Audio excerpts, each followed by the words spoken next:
Today, I'm going to talk about why I eat 4 eggs a day and why you should as well. Now, you're probably wondering why I consider myself an expert on eggs. That's an excellent question. Sorry, I just had to do that. But it's primarily because I've been eating so many eggs for so many years. That makes me an expert. But there's some really interesting information about eggs and why you should be eating more of them. Now, the first point I want to bring up is that you can't really tell how good an egg is by the color of the egg yolk.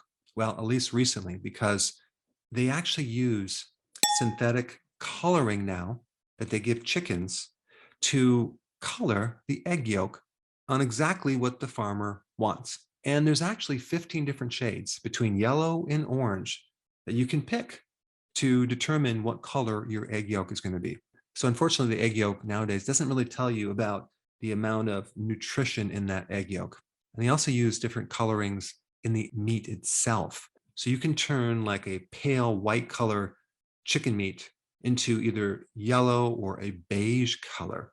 So apparently consumers demand a certain color of their chicken meat and their egg yolks. But if you're not using these color dyes and you look at the actual color of the yolk, you can tell how much carotenoids present in that egg.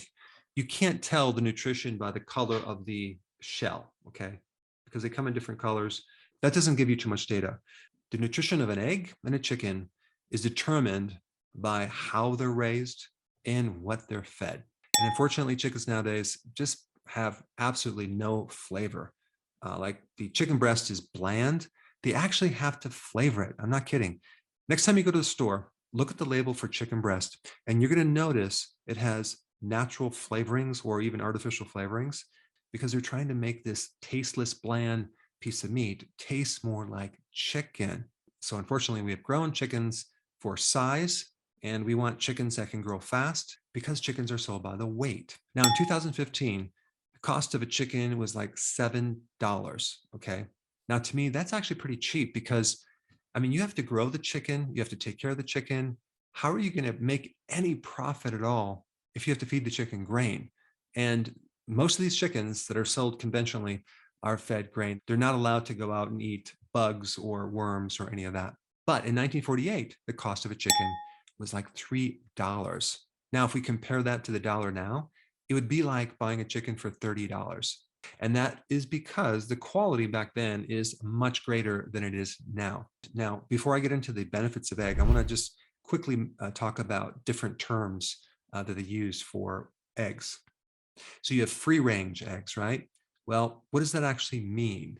Well, it means that they're not in a cage. They are cage free, but it doesn't really mean that they can go outside. It just means that they have access to the outside, and they don't define access. It could be some small little hole in the barn that they never find.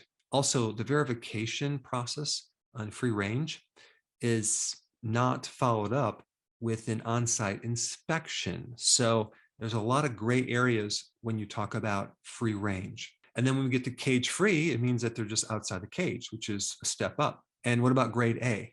Well, that just means the shape of the shell is really nice and it has no cracks. So it's really just a marketing thing. Like, I'm sure you never go home and go, wow, honey, I have some grade A eggs. They're perfectly round and they have no cracks.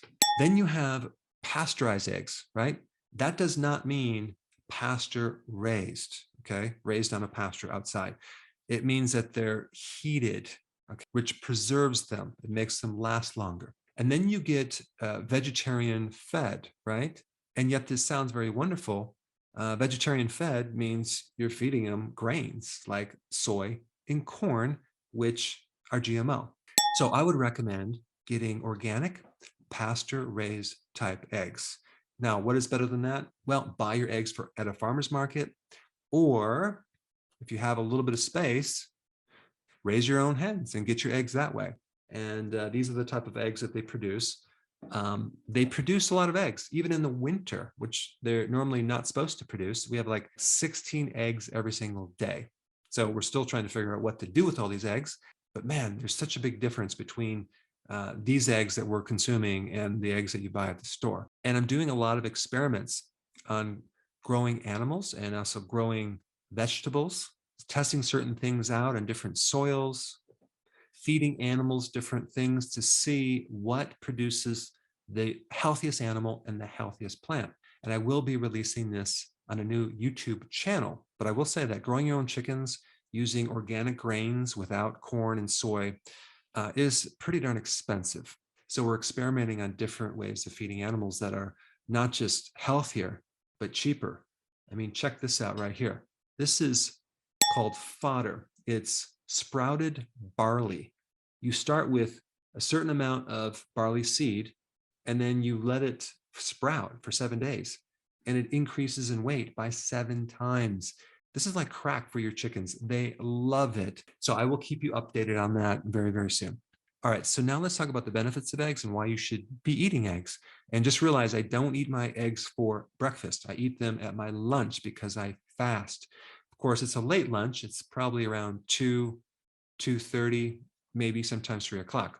So number one, the protein in eggs is superior.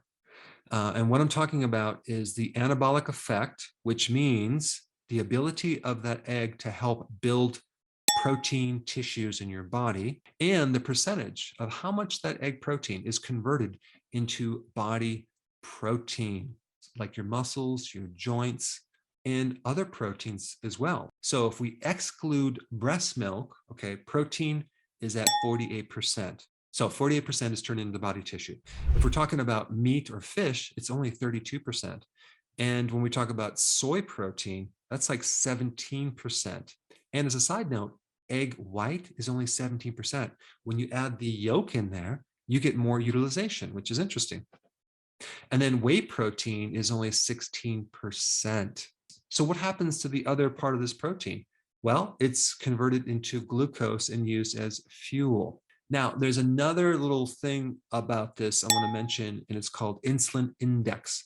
I talk about this in my book, but insulin index is the scale of how a non-carbohydrate food influences insulin. And whole eggs with the cholesterol have a much lower insulin effect than egg whites. So the more that you take out fat and have it as a pure protein, as in whey protein, the higher the insulin spike. So eggs, if you compare that to anything else, is basically the best protein for you. All right, next point is choline.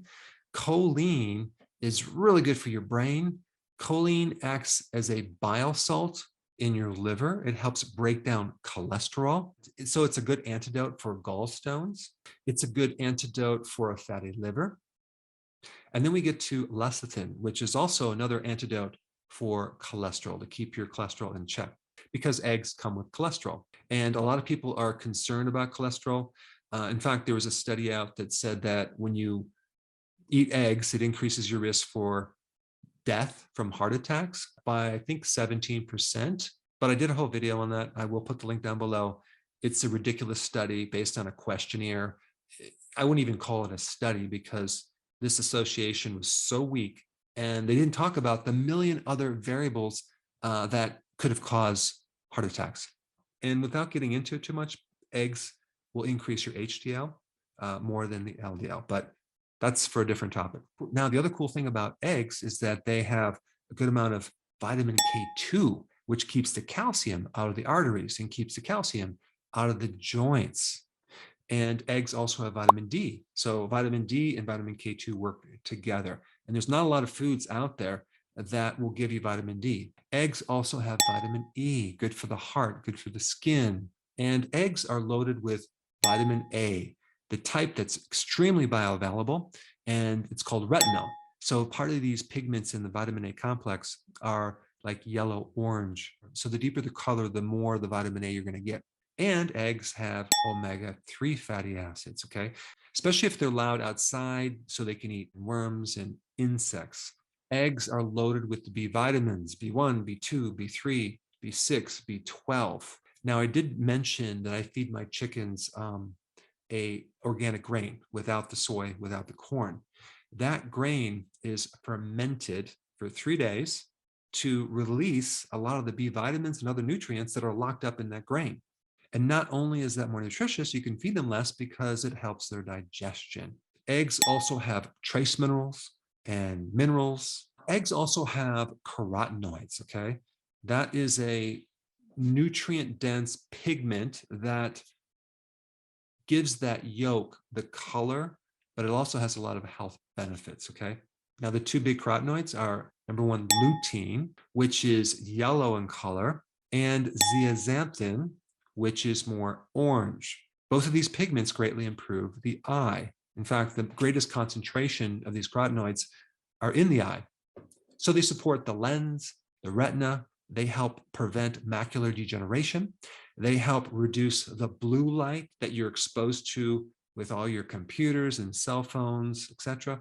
But there's a lot of other benefits too for your brain as well. Now, one question that has been asked is how do you prepare an egg to maximize the nutrition in the egg? Because if you're going to heat it too much, you might destroy some of the carotenoids. And so poached or over easy would be a great way to do that. Or if you want scrambled, what I'd recommend is crack the egg inside the pan, let the whites turn a little white, and then turn the heat down and then mix it up and scramble it after the white part has turned a bit white. This allows you to preserve a lot of these nutrients as compared to taking your egg in a bowl and mixing it up and then putting it in the frying pan. So now that you know the benefits of eggs, if you're a small person, maybe you only have one or two eggs. If you're a larger person, have 3 or 4.